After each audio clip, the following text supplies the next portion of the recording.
Ahojte všichni, já se jmenuji Vicky a vítejte u tohoto videa. V tomhle videu si vlastně ukážem nové věci a vlastně ještě nějaký další. Prostě vám k tomu něco řeknu. Takže mohli jste si všimnout, že mám tady další dvě desky. Jsem přidala jednu dolů a jednu tady, takže mám větší prostor na natáčení a pojďme si vlastně ukázat první věc, kterou tu mám. První věc je vlastně tady ta Classic deska modrá, je od 4 let, i vlastně téhle desky číslo je 11025 a já ji ještě nebudu asi rozbalovat, ale prostě další Lego.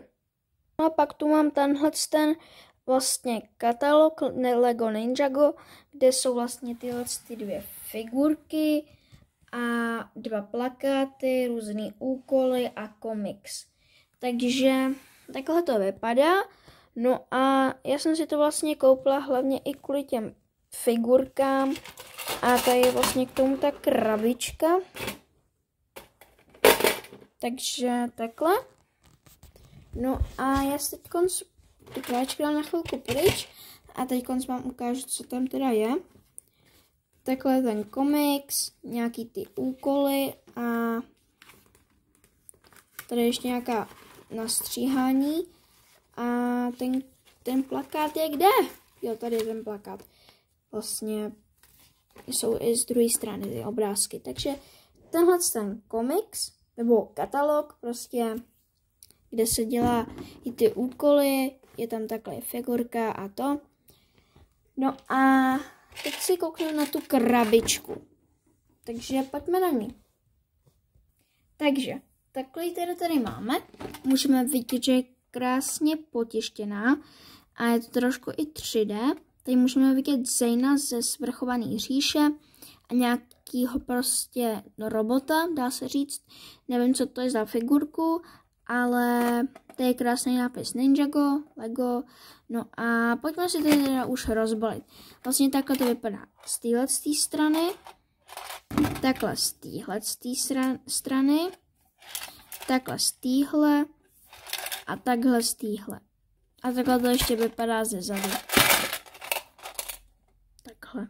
Takže já myslím, že už to nebudu okecávat a pojďme si to teda rozbalit. Jo, takhle. Aha, to je takhle zašupovací. No to je hodně dobrý. Takže takhle to otevřeme. Tak. Tady si dám vlastně takhle to víčko. A pojďme si sestavit ty figurky. Já začnu asi tím zlatým robotem. A takhle mu to tam dám. Tady má vlastně nějaký to...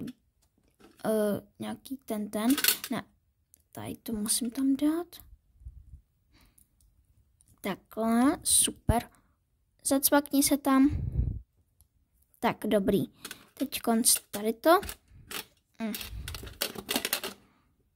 Jak mi to nejde zvednout. Si to vysypu. Takhle. A tady dám to. A tu zlatou hůl mu ještě dám. Tak, takže to je první figurka, co tam byla. Teď ještě sestavíme toho Zejna. Zen je vlastně mistr ledu. Takže to si takhle sestavím. Tak a ještě ten meč tam byl.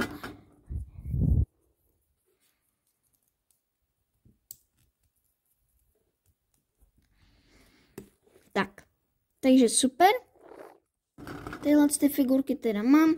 Takhle vypadají. Mně se moc líbí. Takže já se je tam zase asi zpátky dám. Nebo se je spíš někde vystavím. Takže si je teď dám takhle sem. Tak, krabičku zavřu. Super. Takhle. No a vy určitě pište do komentářů, jakou si mám pořídit další věc legovou. A hlavně nezapomeňte dát like a odběr a uvidíme se u dalšího videa. Tak čau.